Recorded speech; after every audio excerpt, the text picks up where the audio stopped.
दृष्टि आईएएस के in focus programme में एक बार फिर आपका स्वागत है। मेरा नाम है मनीष। किसी भी समुदाय के सर्वांगीण विकास के लिए सबसे महत्वपूर्ण शर्तों में शामिल है उस समुदाय के शैक्षणिक स्तर को ऊंचा उठाना, और शैक्षणिक स्तर को ऊपर उठाने के लिए आवश्यक है उच्चतर शैक्षणिक संस्थाओं की स्थापना। न केवल स्थापना बल्कि इनकी स्थापना करने के बाद इन तक उस समुदाय के विद्यार्थियों की पहुंच भी स्थापित करना। एक बार जब पहुंच स्थापित हो जाए और गुणवत्ता परक शिक्षा सुनिश्चित हो तो समुदाय के सर्वांगीण विकास की पृष्ठभूमि का निर्माण हो जाता है। लेकिन जब आदिवासी समुदाय की बात आती है तो आदिवासी समुदाय की कला, संस्कृति और परंपराओं को शामिल करना भी आवश्यक हो जाता है। इसीलिए भारत में जनजातीय विश्वविद्यालय की संकल्पना उभरी। ये चर्चा आज इसलिए क्योंकि हाल ही में केंद्रीय मंत्रिमंडल ने तेलंगाना में एक केंद्रीय जनजातीय विश्वविद्यालय की स्थापना को मंजूरी प्रदान की है। इस विश्वविद्यालय की स्थापना दो आदिवासी महिलाओं के नाम पर की जाएगी, जिनके नाम पर तेलंगाना के मुलुगु जिले में एक बहुत बड़ा उत्सव, एक मेला लगता है जिसे जनजातीय कुंभ मेला के नाम से भी जाना जाता है। यही इन फोकस में हमारा टॉपिक होगा। इस जनजातीय कुंभ मेले के महत्व पर आज हम चर्चा करेंगे। हमारे टॉपिक का नाम होगा आदिवासियों का कुंभ मेला, समक्का सरलम्मा जतारा। दरअसल जतारा का अर्थ तीर्थ यात्रा से होता है और समक्का और सरलम्मा वस्तुतः में दो महिलाएं हैं, माँ बेटी हैं, जिनके नाम पर केंद्रीय विश्वविद्यालय की स्थापना होने जा रही है और जिनके नाम पर आदिवासियों का सबसे बड़ा कुंभ मेला मुलुगु जिले में तेलंगाना में लगता है। इस मेले की एक सामान्य तस्वीर आप यहाँ देख सकते हैं। सबसे पहले देखते हैं कि इस टॉपिक के अंतर्गत आज हमारे चर्चा के क्या विषय होंगे। सबसे पहले हम ये देखेंगे कि ये खबर क्या है और चर्चा में क्यों है। इसके बाद हम उन दो आदिवासी महिलाओं की कहानी के बारे में जानेंगे, पृष्ठभूमि जानेंगे कि किस प्रकार से वो कोया जनजाति के समुदायों के साथ साथ समय के साथ सभी आदिवासी और गैर आदिवासी समुदायों के लिए पूजनीय महिलाओं के रूप में विकसित हुई, जिनका नाम है समक्का और सरक्का। तो इनकी कहानी के बारे में चर्चा होगी। धीरे धीरे बात होगी कि किस प्रकार से ये उत्सव विश्व के सबसे बड़े जनजातीय उत्सव में तब्दील होता चला गया और इसके राजनीतिक और सामाजिक परिप्रेक्ष्य पर भी चर्चा होगी। फिर बात होगी कि जनजातीय विश्वविद्यालय जो स्थापित किया जा रहा है उसका सामान्य महत्व क्या है। किसी भी विश्वविद्यालय को स्थापित करने के सामान्य महत्व के बारे में चर्चा करेंगे, विशेष तौर से क्षेत्रीय दृष्टिकोण से, जनजातीय दृष्टिकोण को ध्यान में रखते हुए। अंत में आपके लिए एक प्रश्न होगा। इस प्रश्न का उत्तर आपको कमेंट बॉक्स में कमेंट करके देना होगा। तो चलिए शुरुआत करते हैं। सबसे पहले देखते हैं कि ये खबर कहां से ली गई है। खबर इंडियन एक्सप्रेस न्यूज़पेपर से ली गई है और खबर है Sarakka central tribal university approved for Telangana. The figures of Sammakka Sarakka their significance। हाल ही में केंद्रीय मंत्रिमंडल ने 4 अक्टूबर 2023 को एक फैसला लिया है कि तेलंगाना के मुलुगु जिले में, इसकी अवस्थिति आप देख सकते हैं, ये तेलंगाना का मैप है और ये मुलुगु जिला यहाँ पर पड़ेगा। मुलुगु जिले में एक केंद्रीय जनजातीय विश्वविद्यालय की स्थापना होगी और इस जनजातीय विश्वविद्यालय की जो स्थापना है इसके लिए केंद्र सरकार की प्रतिबद्धता तय होती है आंध्र प्रदेश पुनर्गठन अधिनियम 2014 से। इस अधिनियम के माध्यम से आंध्र प्रदेश को दो राज्यों में विभाजित किया गया था, आंध्र प्रदेश और तेलंगाना। तभी इसमें 13वीं अनुसूची के अंतर्गत यह निर्धारित कर दिया गया था कि तेलंगाना में एक जनजातीय विश्वविद्यालय की स्थापना होगी। एक जनजातीय विश्वविद्यालय की स्थापना इस पुनर्गठन अधिनियम के अंतर्गत आंध्र प्रदेश के लिए भी निर्धारित की गई थी, लेकिन तेलंगाना में ये विश्वविद्यालय अभी तक स्थापित नहीं हो सका क्योंकि भूमि आवंटन से संबंधित समस्याएं उठ खड़ी हुई। हाल ही में केंद्र सरकार ने इसको मंजूरी प्रदान की कर दी है और अपनी तेलंगाना यात्रा के दौरान प्रधानमंत्री नरेंद्र मोदी ने ये कहा कि ये जनजातीय विश्वविद्यालय दो महिलाओं के नाम पर आधारित होगा, जिनका नाम है समक्का और सरक्का। इनकी कहानी के बारे में जानेंगे और इन सब कारणों से ही, क्योंकि केंद्र सरकार ने इसे मंजूरी प्रदान की है, इन सब कारणों से ही समक्का और सरक्का की कहानी के साथ साथ ये जनजातीय मेला चर्चा में आ जाता है। तो सबसे पहले जानते हैं समक्का और सरक्का की कहानी। दरअसल मध्यकाल में 12वीं शताब्दी से 14वीं शताब्दी तक एक राज्य का उत्कर्ष दक्षिण भारत में आंध्र प्रदेश और तेलंगाना के क्षेत्र में हुआ, जिसको हम जानते हैं काकतीय राज्य के नाम से। इसकी सत्ता का केंद्र हुआ करता था वारंगल, और इसलिए कई बार इसको वारंगल के काकतीय के नाम से भी जाना जाता है। 14वीं शताब्दी में तुगलक वंश के शासनकाल में लगभग 1323-26 ईस्वी में इसकी साम्राज्य का पतन हो गया था। लेकिन ये जो साम्राज्य था काकतीय, ये अलग अलग सामंती क्षेत्रों में बटा हुआ था। अलग अलग सामंती राजा हुआ करते थे, सामंती सरदार हुआ करते थे, और यहीं के एक सरदार थे पगिदिद्दा राजू, जिनसे आदिवासी महिला, कोया आदिवासी महिला समक्का का विवाह हुआ, और इनको 3 संतानें हुई, 2 पुत्रियां और 1 पुत्र। 2 पुत्रियों का नाम था सरलम्मा और नागुलम्मा, वहीं पुत्र का नाम था जमपन्ना। यह माना जाता है कि जब स्थानीय सरदारों ने कोया जनजाति पर अलग अलग करों की मार बढ़ा दी, तो उन करों के खिलाफ एक विद्रोह खड़ा हुआ, जिसमें समक्का और सरलम्मा ने अपना योगदान दिया। इस विद्रोह में सरलम्मा मारी गई और समक्का पहाड़ियों में गायब हो गई। स्थानीय जनजातीय समुदाय का यह मानना है कि दरअसल ये सिंदूर के एक ताबूत में तब्दील हो गई।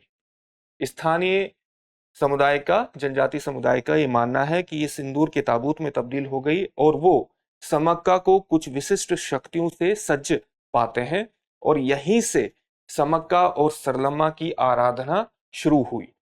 समक्का और सरलम्मा जतारा उत्सव यही मुलुगु जिले के एक गांव मेदाराम में मनाया जाता है, और यहां से इसकी यात्रा शुरू होती है। इस यात्रा का मतलब है कि करों के खिलाफ स्थानीय शासकों के विरोध के संदर्भ में समक्का और सरलम्मा को याद करना। तो ये इसकी कहानी है कि किस प्रकार से इनकी एक पूजा प्रारंभ हुई आदिवासी समुदाय में। अब हम देखते हैं कि किस प्रकार से ये हाल के वर्षों में एक बहुत बड़े उत्सव में तब्दील होता चला गया, और किस प्रकार से इसे राजनीतिक और सामाजिक अभिव्यक्ति, प्रतिध्वनि इसकी उत्पन्न हुई। वर्ष 1955 की बात करें तो उस समय इस उत्सव में केवल 2000 लोग ही शामिल होते थे, 2000 लोग शामिल हुए थे, और जिनमें से लगभग सभी लोग कोया जनजाति से संबंधित थे। लेकिन धीरे धीरे इसका महत्व बढ़ता चला गया, और वर्ष 2008 में 80 लाख लोग इसमें शामिल हुए। वहीं वर्ष 2012 में लगभग 1 करोड़ लोग इसमें शामिल हुए।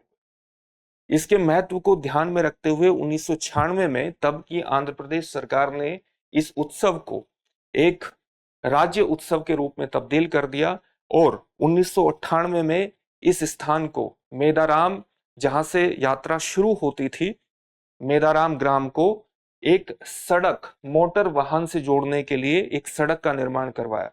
इसके बाद इस उत्सव में लगातार फैलता चला गया, और इसमें ये धीरे धीरे न केवल जनजाति समुदाय का त्योहार होता चला गया, बल्कि वाइडर रूप में, एक वृहद रूप में हिंदू धार्मिक त्योहार के रूप में डेवलप हुआ, जिसमें न केवल आदिवासी समुदाय के लोगों ने भाग लेना शुरू किया, बल्कि गैर आदिवासी लोगों ने भी भाग लेना शुरू कर दिया।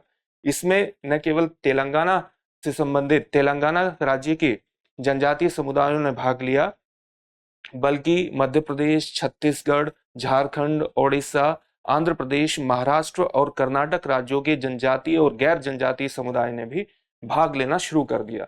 इससे स्थिति क्या हुई कि वर्तमान में इस उत्सव में, जो कि एक द्विवार्षिक उत्सव है, यह उत्सव द्विवार्षिक है, 2 वर्षों में एक बार मनाया जाता है, और 4 दिनों तक ये उत्सव चलता है। इसमें वर्तमान में लगभग 1.5 करोड़ लोग भाग लेते हैं। इसको ध्यान में रखते हुए केंद्र सरकार ने इसको आयोजित करने के लिए विशेष फंड भी जारी करने शुरू किए। जैसे केंद्र सरकार द्वारा वर्ष 2018, 2019, 2020, 2018, 2020, क्योंकि ये 2 वर्षों में होता है, और 2022 में लगभग 6.25 करोड़ का फंड जारी किया। उसी प्रकार से जनजातीय मंत्रालय द्वारा भी यहाँ मेदाराम के में आसपास सामुदायिक आश्रयों और अन्य आधारभूत संरचना को खड़ी करने के लिए फंड जारी किए गए। जिसके अंतर्गत उसने वर्ष 2019-20 में लगभग 7 करोड़ रुपए और 2021-22 में लगभग 5 करोड़ रुपए मंजूर किए। इसी प्रकार से पर्यटन मंत्रालय के स्वदेश दर्शन योजना के अंतर्गत भी एक जनजातीय सर्किट योजना के अंतर्गत जनजातीय सर्किट योजना के अंतर्गत इस उत्सव को डेवलप करने के लिए, यहाँ के क्षेत्र को डेवलप करने के लिए एक योजना बनाई गई और इस योजना के लिए 75.88 करोड़ रुपए मंजूर कर लिए गए। इसके अंतर्गत अलग अलग जल प्रपातों का एक सर्किट बनाया जाएगा, जिसके अंतर्गत मुलुगु, लक्नावरम, मेदावरम, तड़वई,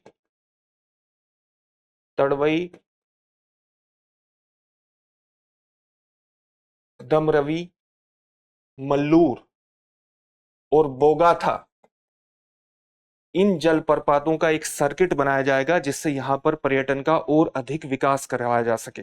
साथ ही मेदावरम में जो पूजा प्रारंभ होती है वो कोया जनजाति के पुजारियों द्वारा प्रारंभ की जाती है, जिसमें कोया जनजाति के सामान्य परंपराओं के साथ साथ रीति रिवाजों का ध्यान रखा जाता है।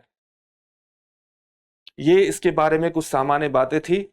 यही जो मुलुगु जिला है, मुलुगु से ही 15 किलोमीटर की दूरी पर एक काकतियों द्वारा बनवाया गया मंदिर स्थित है, जिसको हम रुद्रेश्वर रामप्पा टेम्पल के नाम से जानते हैं, जो वर्ष 2021 में जिसको यूनेस्को की विश्व धरोहर स्थल समिति ने अपने विश्व धरोहर स्थल सूची में शामिल कर लिया।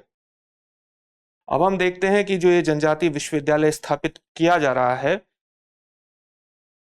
इसका महत्व क्या है। दरअसल जब किसी भी विश्वविद्यालय को स्थापित करेंगे तो जाहिर सी बात है कि गुणवत्ता परक उच्चतर शिक्षा तक पहुंच स्थापित होगी। इस पहुंच के स्थापित होने के बाद जनजातीय समुदाय के लोग, स्टूडेंट्स के लिए, उनके विद्यार्थियों के लिए, युवाओं के लिए नए अवसर बनेंगे और साथ ही जो क्षेत्रीय असंतुलन शिक्षा को लेकर के फैला हुआ है, खासतौर से सामुदायिक स्तर पर जो असंतुलन फैला हुआ है, वो असंतुलन भी कम होगा और इससे जनजातीय समुदाय का सशक्तिकरण होगा। जब ये विद्यार्थी आगे बढ़ेंगे और इन्हें जनजातीय कला, संस्कृति और उनकी परंपराओं और रीति रिवाजों की भी शिक्षा साथ में दी जाएगी, उनके द्वारा इस्तेमाल में लाई जाने वाली सामान्य तकनीकों के बारे में शिक्षा दी जाएगी, तो इनके कला, संस्कृति और परंपराओं का संरक्षण भी होगा। जनजातीय विश्वविद्यालय की स्थापना के पीछे का मूल भाव यही है। तो न केवल शैक्षणिक विकास होगा, बल्कि जनजातीय समुदाय की कला और संस्कृति, परंपरा, रीति रिवाज को भी संरक्षित रखने में मदद मिलेगी। अंत में हम एक प्रश्न देख लेते हैं इस टॉपिक से संबंधित। प्रश्न क्या है? निम्नलिखित में से कौन सा या कौन से कथन सही है या सही है? आपका पहला कथन है, समक्का सरलम्मा जतारा उत्सव भारत के तेलंगाना राज्य में आयोजित होता है। आपका दूसरा कथन है, इसकी विशालता के कारण इस उत्सव को जनजातीय कुंभ मेला भी कहा जाता है। आपके ऑप्शंस हैं केवल एक, केवल दो, एक और दो दोनों, न तो एक और न ही दो। आपको ये बताना है कि कौन सा या कौन से कथन सही है या है। इस प्रश्न का उत्तर आप हमें कमेंट बॉक्स में कमेंट करके जरूर लिखिए। फिर से एक नए सेशन में आपसे मुलाकात होगी। धन्यवाद।